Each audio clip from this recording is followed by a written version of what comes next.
Student, good morning student. आज हम कविता number 4 सौहार्द सौमनस्य ये देखने वाले हैं।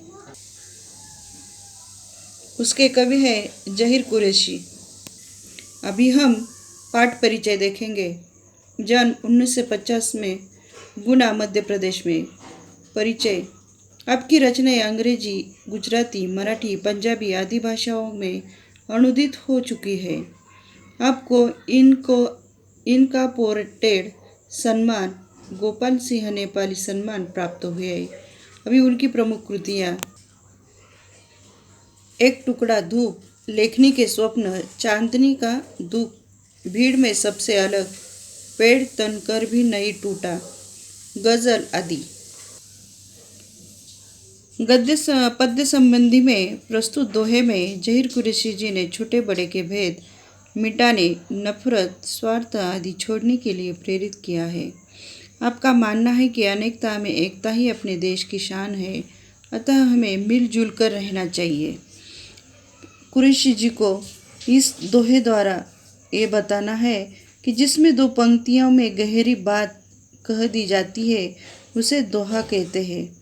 प्रस्तुत दोहे में जहीर कुरैशी जी ने समाज में व्याप्त ऊंच नीच की भावना, नफरत, स्वार्थ आदि के दुष्परिणाम बताते हुए इनका परित्याग करने की प्रेरणा दी है। कुरैशी जी का मानना है कि अनेकता में एकता भारतीय संस्कृति की शान है। हमें भाईचारे की भावना का पोषण करते हुए मिलजुल कर रहना चाहिए। अब हम उस दोहे का अर्थ देखेंगे। ओ छोटा मैं हूँ बड़ा, ये बातें निर्मूल, उड़कर सिर पर बैठती नीच पैरों की धूल। यहाँ पर निर्मूल यानी बिना जड़ की अथवा निरर्थक, ऐसी निरर्थक बातें। यहाँ पर कवि जहीर कुरैशी कहते हैं कि स्वयं को बड़ा मानते हुए दूसरों को छोटा समझना व्यर्थ की बात है। हमें इनका त्याग करना चाहिए। हमें यह कभी भूलना नहीं चाहिए कि जिस धूल को हम पैरों से रौंदते रहते हैं वह जब उड़ती है तो वो हमारे सिर पर आकर बैठ जाती है। नफरत ठंडी आग है, इसमें जलना छोड़, टूटे दिल को प्यार से जोड़ सके तो जोड़। नफरत यानी क्या? घृणा। अभी कवि कहते हैं कि ये जो घृणा है, घृणा यानी नफरत, एक ठंडी आग के समान है। यह धीरे धीरे हमें जलाती रहती है और हमारे व्यक्तित्व पर नकारात्मक प्रभाव डालती रहती है। अतः हमें नफरत को त्याग देना चाहिए, जबकि प्यार ऐसी भावना है जो दुख में डूबे व्यक्ति को भी दुख के सागर से निकाल देने में समर्थ है। जहाँ तक संभव हो हमारे प्यार से टूटे दिल वालों को भी जोड़ने का काम करना चाहिए। पौधे ने बांटे नहीं नाम पूछकर फूल, हमने ही खोले बहुत स्वार्थ के स्कूल। यहाँ पर स्वार्थ यानी स्वार्थ, हमने यहाँ स्वार्थ के क्या खोले हैं? स्कूल बोलो तो संस्था है। बहुत सारी संस्थाएं हमें स्वार्थ के लिए खोल के रखी है। यानी कि बागों में विभिन्न प्रकार के फूल खिलते रहते हैं। प्रकृति किसी पौधे का नाम पूछकर उसे पुष्पित नहीं करती, बल्कि वह मुक्त हस्त से सभी को पल्लवित पुष्पित किया करती है। ये तो हम मनुष्य ही है जो स्वार्थ की भावना से ग्रसित है। हमारे हर कार्य में पहले स्वार्थ सामने आ खड़ा होता है। धर्म अलग, भाषा अलग, फिर भी हम सब एक। विविध रंग कहते नहीं हमको कभी अनेक। विविध यानी क्या? विभिन्न, हर तरह के जो रंग है वो। अभी इधर धर्म अलग, कवि कहते हैं कि हमारे देश में अनेक धर्मों को मानने वाले लोग रहते हैं। साथ ही यहाँ अगणित भाषाएं और बोलियाँ बोली जाती है, फिर भी हम सब भारतवासी एक है। धर्म की भिन्नता हो या भाषा की या फिर रंग भेद, कोई भी तत्व हमारी एकता को प्रभावित नहीं करता। जो भी करता प्यार वो पा लेता है प्यार, प्यार नगद का काम है रहता नहीं उदार।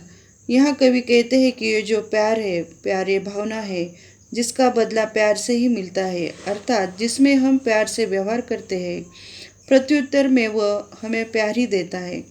प्यार के कारण माहौल सुंदर हो जाता है और प्यार पाने वाला व्यक्ति अपनी भावनाओं की अभिव्यक्ति करते हुए तुरंत प्यार से उसका जवाब देता है।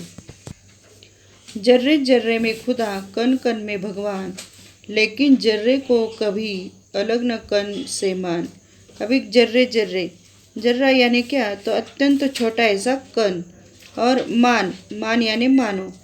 तो जो भी भगवान जर्रे में व्याप्त है, यानी कि खुदा इस दुनिया के जर्रे जर्रे में व्याप्त है, इसी प्रकार भगवान इस जगत के कण कण में व्याप्त है। हम मनुष्यों को यह जानना चाहिए कि जर्रा और कण एक दूसरे से अलग नहीं है। उसी प्रकार खुदा और भगवान में भी कोई अंतर नहीं है। उन्हें एक दूसरे से अलग नहीं समझना चाहिए।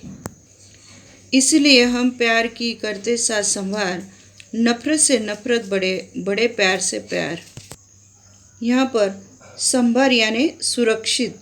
इसलिए कवि कहते हैं कि हमें प्यार की भावना को कभी मलिन नहीं होने देना चाहिए, प्यार को संभालना चाहिए। हमें यह कभी नहीं भूलना चाहिए कि नफरत सदा नफरत को ही जन्म देती है और प्यार से प्यार बढ़ता है। जिसमें हम प्यार से व्यवहार करते हैं वह हमसे नफरत कर ही नहीं सकता।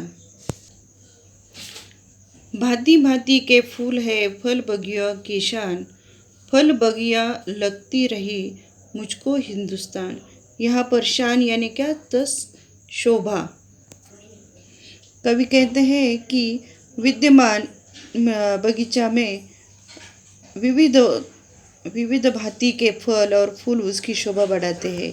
उसी प्रकार हमारा प्यारा देश हिंदुस्तान भी एक ऐसे बगीचे के समान है जिसमें भिन्न भिन्न प्रकार के भाषाभाषी, धर्मावलंबी लोग रहते हैं और उसकी शोभा बढ़ाया करते हैं।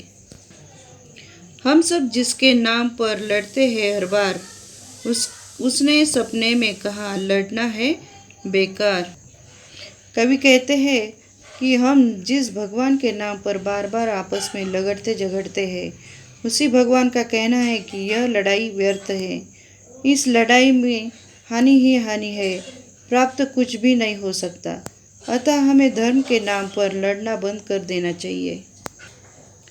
कितना अच्छा हो अगर जले दीप से दीप, ये संभव तक हो सके आए दीप समीप। कवि का कहना है कि सभी देशवासी भाईचारे के साथ रहे तो कितना अच्छा हो। जिस प्रकार एक प्रकाशित दीपक से अनेक दीपक जलाकर दीपमालिका तैयार हो जाती है, उसी प्रकार सभी धर्मों के लोग नफरत को भुलाकर सद्भावनापूर्वक एक दूसरे के नजीक आए, तब यह भावना साकार हो सकती है। अब आपको नोटबुक के अंदर एक कविता नंबर, कविता का नाम और एक कवि का नाम लिखना है। उसके बाद शब्द वाटिका लिखना है। उसके नीचे सूचना के अनुसार कृतियाँ करना है। वो इधर मैंने लिख कर दिया है, तो जैसे कि वैसा लिखना है। उसके बाद कविता में प्रयुक्त विलोम शब्दों की जोड़ियाँ लिखना है। भाषा बिंदु में पाठ्य में आए अवयवों को पहचान कर उनके भेद बताकर उनका अलग अलग वाक्य में प्रयोग कीजिए। इधर दिया हुआ है, वो नोटबुक में लिखो। उपयोजित लेखन में ये पत्र लिखना है। मैंने समझा में ज़हीर कुरैशी जी ने ये दोहे द्वारा क्या समझाया, ये लिखना है। और सबसे नीचे स्वयं अध्ययन में ये जो है नफरत से नफरत बढ़ती है और स्नेह से स्नेह बढ़ता है, ये लिखना है। इस तरह हमारा ये पोयम यहाँ पर समाप्त हो गई है। बाय।